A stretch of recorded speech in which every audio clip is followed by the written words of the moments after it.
In today's video, I'm going to teach you how to disable auto start on Copilot window. If you want to stop the Copilot app from launching automatically every time you log into your computer, this is a quick setting you can change in just a few moments. Turning this option off can help reduce the number of apps that open at startup, which may also make your desktop feel a little cleaner and less crowded when you first sign in.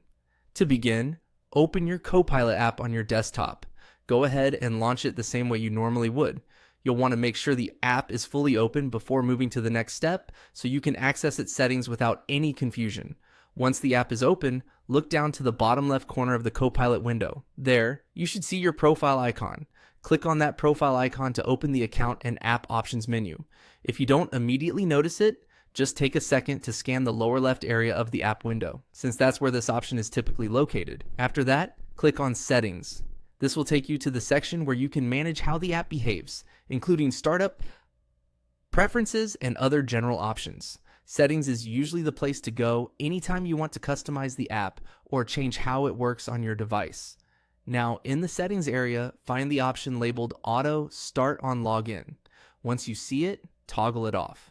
When the switch is turned off, Copilot will no longer open automatically whenever you sign into your computer. That means the app will only open when you choose to launch it yourself. This is a useful adjustment if you prefer more control over what starts with your system, or if you're trying to keep background apps to a minimum. Just remember that disabling auto start does not uninstall the app or remove any of your settings.